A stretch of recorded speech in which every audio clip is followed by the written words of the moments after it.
वीर योजना को हम फाड़ फूड़ के कूड़ेदान में डालने जा रहे हैं। दूसरी बात, मैंने जय जवान की बात की, अब मैं जय किसान की बात करना चाहता हूं। जो काम जवान बॉर्डर पे करता है, जो देश की रक्षा जवान बॉर्डर पे करता है, वो हरियाणा का किसान हिंदुस्तान के खेतों में करता है। तो अगर जवान की बात करी तो किसान की बात भी करनी पड़ेगी। नरेंद्र मोदी जी ने जो आपका था वो छीना, 3 काले कानून लाए, हम जमीन अधिग्रहण बिल लाए थे आपके लिए, आपकी जमीन की रक्षा करने के लिए, आपको जमीन के सही दाम दिलाने के लिए। नरेंद्र मोदी जी ने अरबपतियों की मदद करने के लिए जमीन अधिग्रहण बिल को खत्म किया। उसके बाद 3 काले कानून आए। हिंदुस्तान के किसान, हरियाणा के किसान, पंजाब के किसान, महाराष्ट्र के किसान, कर्नाटक, तमिलनाडु के किसान सड़क पे आ गए और नरेंद्र मोदी को पीछे हटना पड़ा। नरेंद्र मोदी जी ने 22 अरबपतियों का 16 लाख करोड़ रुपया कर्जा माफ किया है। आप सोचिए, हमने यूपीए के समय कर्जा माफ किया था। अगर आप उतना ही पैसा 24 बार 24 सालों के लिए माफ करो, उतना पैसा नरेंद्र मोदी जी ने 22 अरबपतियों का माफ किया है। यह आपका हिंदुस्तान के किसानों का अपमान है। और जब हिंदुस्तान का किसान नरेंद्र मोदी जी से, बीजेपी से कर्जा माफी मांगता है तो नरेंद्र मोदी खुल के कहते हैं कि किसानों का कर्जा माफ नहीं होगा, कर्जा माफ करने से किसानों की आदत बिगड़ती है। अच्छा, तो किसानों की आदत कर्जा माफी से बिगड़ती है, मगर अदानी, अंबानी और अरबपतियों की आदत नहीं बिगड़ती। उनका 16 लाख करोड़ रुपया कर्जा माफ किया। मीडिया वाले कहते हैं देखो देखो विकास हो रहा है, और किसानों का कर्जा माफ होता है, मनरेगा जैसी योजना आती है, मीडिया वाले कहते हैं देखो देखो गरीबों की आदत बिगाड़ी जा रही है। अब मीडिया वाले आप अच्छी तरह सुन लो, हम किसानों की आदत बिगाड़ने जा रहे हैं। 1 बार नहीं, 2 बार नहीं, 3 बार। और कैसे बिगाड़ेंगे वो भी बता रहा हूं आपको, लिख लो अपने अखबारों में। जैसे ही 4 जून को इंडिया गठबंधन की सरकार आएगी, हम किसानों का कर्जा माफ करने जा रहे हैं। लिखो जितना लिखना है, मोदी जी की फोटो के पास लिखो, हमें जो करना है हम करेंगे। किसानों का कर्जा माफ खटाक से, हरियाणा और बाकी प्रदेशों का।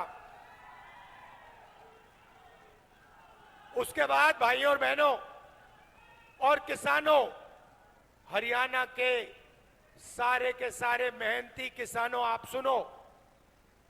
आपने भारत जोड़ो यात्रा में मुझे सिर्फ 2 बातें बोली थी। पहली बात, पहला सवाल था, राहुल जी अरबपतियों का कर्जा माफ होता है, हमारा क्यों नहीं? हम आपका कर्जा माफ करने जा रहे हैं। दूसरी बात आपने कही कि राहुल जी हम दुकान में जाते हैं, चिप्स का पैकेट खरीदते हैं, शर्ट खरीदते हैं, पैंट खरीदते हैं, जूता खरीदते हैं, हर प्रोडक्ट पे दाम लिखा होता है, बड़ी बड़ी कंपनी वालों को सही दाम मिलता है, हिंदुस्तान के किसान को अनाज के लिए, धान के लिए, शुगर केन के लिए, आलू के लिए सही दाम नहीं मिलता, सही दाम नहीं मिलता। और जब समय आता है तो Narendra Modi ji export import policy बदलकर हमारा नुकसान करा देते हैं। ये हजारों किसानों ने मुझे भारत जोड़ो यात्रा में कहा। तो पहली बार हिंदुस्तान की सरकार हरियाणा के किसानों के लिए कानूनी मिनिमम सपोर्ट प्राइस ला रही है। कानून बनेगा और आपको कानून मिनिमम सपोर्ट प्राइस देगी। और जहां तक कर्जा माफी की बात है, मैंने कहा एक बार नहीं होगा, हम एक कमीशन ला रहे हैं, कर्जा माफी कमीशन। जब भी हरियाणा के किसानों को कर्जा माफी की जरूरत होगी, कमीशन सरकार को बताएगा, सरकार किसानों का कर्जा माफ करेगी। जब भी आपको जरूरत होगी हम करेंगे। अरे भाई, अगर वो 16 लाख करोड़ रुपए माफ कर सकता है तो हम किसानों का कर्जा माफ कर सकते हैं। मैंने तो मन बना लिया है, जितना पैसा नरेंद्र मोदी ने अरबपतियों को दिया उतना हम किसानों को, मजदूरों को, गरीब लोगों को देने जा रहे हैं। और मेरा इंडिकेटर है भाई और बहनों, मेरा इंडिकेटर है, जितना ये मीडिया वाले चिल्लाएंगे उतना ज्यादा पैसा मैं ठकाठक डालूंगा। तो अब क्या हुआ मैं आपको बताता हूं। अब बड़ी इंटरेस्टिंग बात हुई है भाई और बहनों। नरेंद्र मोदी की जो छवि थी ना, जो रेप्यूटेशन था, जो इमेज थी, वो आज हिंदुस्तान में खत्म हो गई है, वो बची नहीं है। वो आजकल क्या हो रहा है, नरेंद्र मोदी जाते हैं इंटरव्यू देने, आपने देखा होगा, एक इंटरव्यू में उनके चमचे ने उनसे पूछा, मोदी जी हिंदुस्तान में अमीर अमीर होते जा रहे हैं और गरीब गरीब होते जा रहे हैं, आप इसके बारे में क्या कहना चाहते हो? नरेंद्र मोदी जी का जवाब आता है, क्या मैं सबको गरीब बना दूं? क्या मैं सबको गरीब बना दूं? नरेंद्र मोदी जी, पिछले 10 साल आपने 22 लोगों को अरबपति बनाया है, गरीबों को आपने कुछ नहीं दिया, आपने गरीबों को और गरीब बनाया है। तो इनके इंटरव्यू चल रहे हैं, 4 चमचे आते हैं, बैठ जाते हैं इनके साथ, कोई पूछेगा नरेंद्र मोदी जी आप आम कैसे खाते हो, आपको कौन सा आम अच्छा लगता है, क्या आप काट के खाते हो या आप चूस के खाते हो या आप छील के खाते हो? फिर नरेंद्र मोदी कहेंगे, कोविड के समय नरेंद्र मोदी कहेंगे, भाई और बहनों ऐसे करो, कोविड से लाखों लोग मर रहे हैं, भाई और बहनों ऐसे करो, चलो चलो थाली बजाओ। उधर थाली बज रही है, दूसरे साइड चमचे कह रहे हैं, ओ देखो देखो प्रधानमंत्री ने क्या मजेदार बात बोली, थाली बजवा दी सबसे, गंगा में लाशें बह रही हैं। फिर कहते हैं भाइयों और बहनों मोबाइल फोन की लाइट जला दो। तो इनका जो रेप्यूटेशन था, इनकी जो छवि थी, ये खत्म हो गई है, ये बची नहीं है, गुब्बारा फट गया है, धड़ाक से गया। अब क्या हो रहा है मैं बताता हूं। अब जो भी मैं चाहता हूं नरेंद्र मोदी के मुंह से बुलवा सकता हूं। आप मुझे बोलो क्या बुलवाना है, मैं बुलवाता हूं। पहले मैंने कहा मोदी जी 10 साल आपने अदानी अंबानी का नाम नहीं लिया, अब आप अपने एक भाषण में अदानी अंबानी का नाम लो। 2 दिन बाद नरेंद्र मोदी जी कहते हैं टेम्पो में अदानी और अंबानी कांग्रेस पार्टी को पैसा दे रहा है। नरेंद्र मोदी जी आपको मालूम कैसे कि टेम्पो में दे रहा है? और अगर आपको मालूम है तो फिर आपने अपने मित्रों की CBI, ED, income tax department वालों से इंक्वायरी क्यों नहीं चालू की? तो उनकी छवि खत्म हो गई है। अभी क्या इनके बीजेपी के लोग आते हैं, कभी कभी सड़क पे दिख जाते हैं, वो मेरी ओर देखते हैं और मैं जैसे उनको देखता हूं मैं कहता हूं अदानी, और सारे के सारे सिर झुका देते हैं। बीजेपी के लोग झंडा लिए खड़े, मैं कहता हूं अदानी, क्योंकि पूरा देश जानता है कि सरकार अदानी की है। मोदी जी और अंबानी की पार्टनरशिप मिलकर चला रहे हैं। एयरपोर्ट दे दिए, पोर्ट दे दिए, रेलवेज को देने की तैयारी हो रही है, इंफ्रास्ट्रक्चर दे दिया, हिमाचल के सेब दे दिए, सारी की सारी जमीन एक के बाद एक दी जा रही है। तो अब सवाल उठता है ये कांग्रेस पार्टी क्या करेगी? मैं दो चीजें आज आपको बताता हूं। किसानों की बात कर दी, मगर एक हम ऐतिहासिक काम जो आपको हिला के रख देगा, हरियाणा के महिलाओं को, गरीब परिवारों को ये हिला देगा। आप सपना भी नहीं देख सकते। उस सपने को हम 4 जून को पूरा करने जा रहे हैं। अब आप सोचिए, हरियाणा के सारे गरीब परिवारों की लिस्ट बनेगी। हर जात, हर धर्म के लोग, हर जात के लोग, किसान के परिवार, मजदूर के परिवार, बेरोजगार युवाओं के परिवार, जो भी गरीब है, जिनको नरेंद्र मोदी ने गरीब बनाया, उनकी लिस्ट बनेगी हरियाणा में।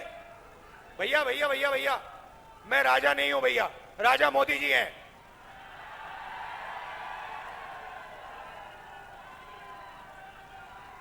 मैं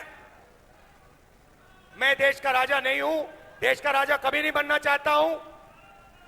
मैं देश का बेटा हूं, आपका बेटा हूं, भाई हूं।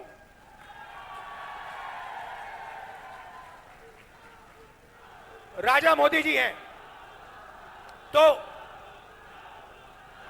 तो हरियाणा में करोड़ों लोगों की लिस्ट बनेगी, हर प्रदेश में बनेगी। लिस्ट में से हर परिवार में से एक महिला का नाम चुना जाएगा, ठीक है? उसके बाद 4 जून को इंडिया सरकार बनेगी। 4 जुलाई को काम शुरू होगा। 4 जुलाई को हरियाणा में करोड़ों लोग जगेंगे,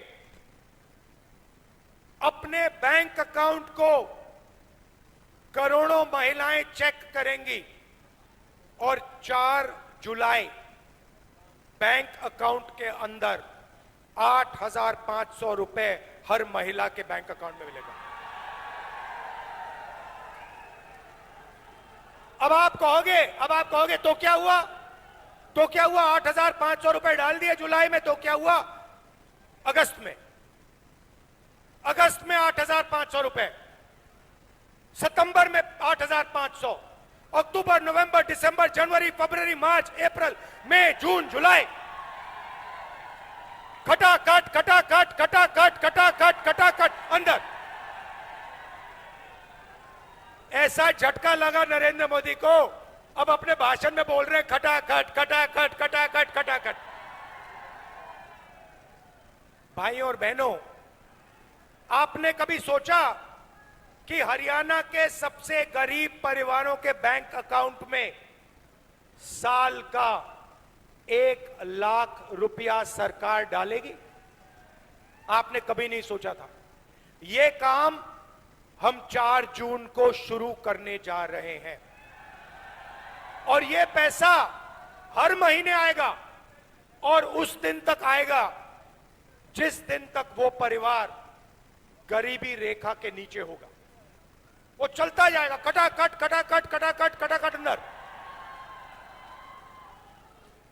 मजदूरों को मनरेगा के लिए आज 250 रुपए मिलता है, हम 400 रुपए देने जा रहे हैं।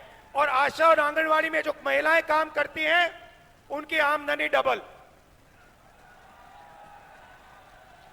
अब यहां काफी लोगों ने सवाल पूछा होगा, मैं देख रहा हूं कि महिलाएं मुस्कुरा रही हैं और जो पुरुष है ये देख रहे हैं, ये हुआ क्या, ये हुआ क्या, ये बैंक अकाउंट ये महिलाओं के बैंक अकाउंट में क्यों जा रहा है, ये हमारे बैंक अकाउंट में क्यों नहीं आ रहा है। तो ये भी थोड़ा समझाना पड़ेगा ना। तो हिंदुस्तान की मैं पुरुषों को सच्चाई बताना चाहता हूं। भाइयों और बहनों, हिंदुस्तान में 21वीं सदी में घर के बाहर दोनों स्त्री और पुरुष काम करते हैं। मजदूरी भी स्त्री और पुरुष करते हैं, जॉब भी स्त्री और पुरुष करते हैं, बिजनेस भी स्त्री और पुरुष करते हैं। तो जब आप बाहर काम करते हो 8 घंटे 10 घंटे, आपको भी पैसा मिलता है और महिलाओं को भी पैसा मिलता है। आपको सैलरी मिलती है, उनको भी सैलरी मिलती है। मगर फिर 8 घंटे बाद आप घर जाते हो, ये भी घर जाती हैं और ये 8 घंटे और काम करती है। ये बच्चों की देखभाल करती हैं, ये भोजन पकाती हैं, ये बच्चों का स्कूल वर्क होमवर्क देखती हैं। तो अगर आप 8 घंटे काम करते हो, ये कम से कम 16 घंटे काम करती हैं।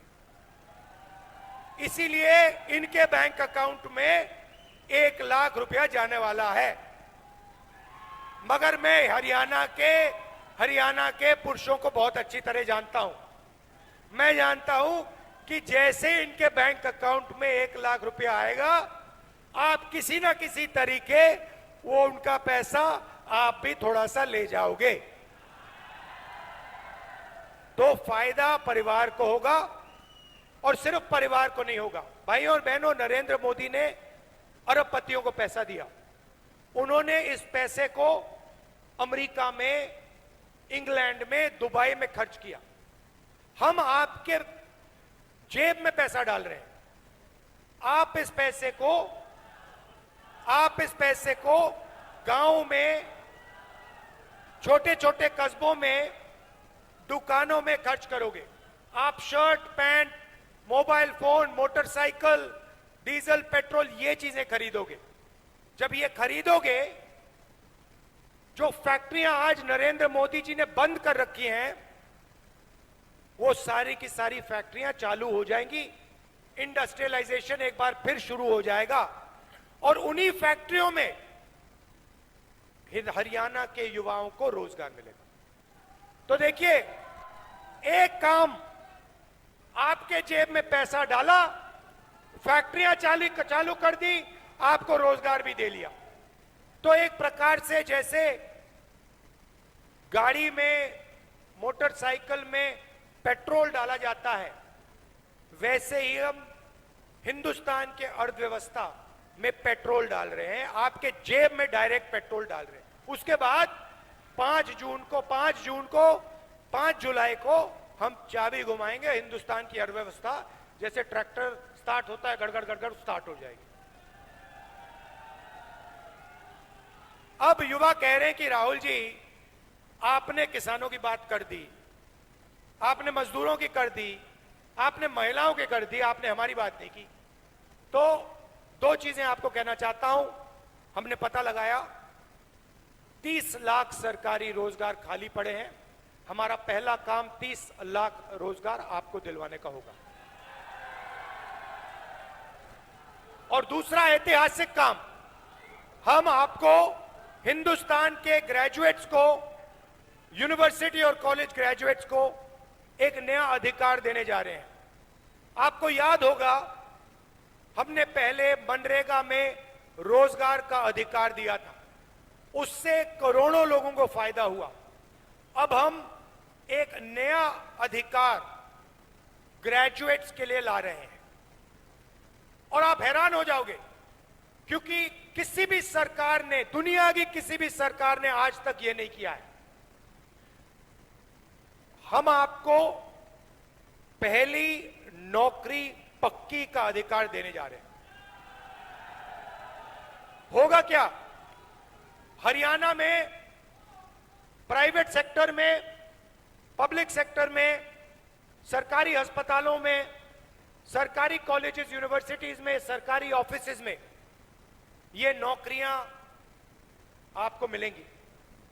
1 साल की नौकरी होगी, बेहतरीन ट्रेनिंग आपको मिलेगी और 1 साल के काम के लिए आपके बैंक अकाउंट में 1 लाख रुपया आपको मिलेगा। और हर महीने जैसे महिलाओं के बैंक अकाउंट में 8,500 रुपए आ रहा है, वैसे ही हिंदुस्तान के बेरोजगार युवाओं के बैंक अकाउंट में खटाखट खटाखट खटाखट 8,500 रुपए अंदर। अब आखिरी बात मैं हरियाणा की करना चाहता हूं। देखिए, जब हमारी सरकार थी, हरियाणा में जब हमारी सरकार थी, आपने हिंदुस्तान को रास्ता दिखाया था। विकास हुआ तो यहां हरियाणा में हुआ, इंफ्रास्ट्रक्चर बना, गुड़गांव आपने दिया, मेडल्स आपने दिलवाए, ओलंपिक मेडल्स आपने दिलवाए, जो हमने स्पोर्ट्स इंफ्रास्ट्रक्चर का काम किया था।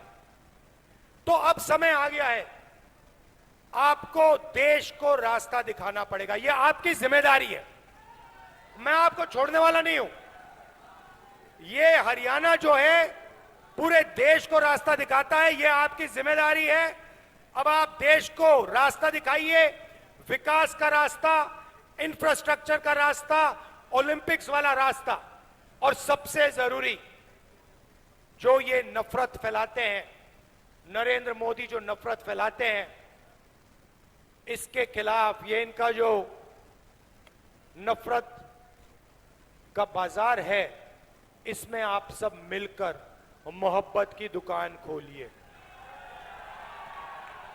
और ये पता लग गया है भैया, भाई और बहनों, कि यहां पे आंधी आने वाली है, कांग्रेस पार्टी का तूफान आ रहा है, हवा चल रही है, धमाके से यहां पे सारी की सारी सीट कांग्रेस पार्टी इंडिया गठबंधन को मिलने जा रही है। आप इतनी गर्मी में आए, इतने प्यार से आपने मेरी बात सुनी। खत्म मैं इस किताब से करना चाहता हूं। ये कॉन्स्टिट्यूशन है भाइयों और बहनों, जो भी आपको मिला है आज तक, आजादी के बाद इस किताब ने आपको दिया है। चाहे वो सड़कें हो, जमीन का अधिकार हो, रोजगार हो, जो भी आपको मिला है, ये इसके कारण मिला है। ये अंबेडकर जी ने दिया, गांधी जी ने दिया, नेहरू जी ने दिया, कांग्रेस पार्टी ने मिलकर, हिंदुस्तान की जनता के साथ मिलकर खून पसीना देकर ये आपको दिया है। और आज बीजेपी के लोग खुलकर कह रहे हैं कि हम इस कॉन्स्टिट्यूशन को और आरक्षण को खत्म कर देंगे। मैं उनको कहना चाहता हूं, बीजेपी के लोग छोड़िए, दुनिया में कोई शक्ति नहीं है जो इस किताब को खत्म कर सके। और हरियाणा की जनता, हरियाणा के लोग इस किताब की रक्षा करनी है, कॉन्स्टिट्यूशन की, संविधान की रक्षा करनी है। आप सबका दिल से बहुत बहुत धन्यवाद। नमस्कार, जय हिंद, जय हरियाणा।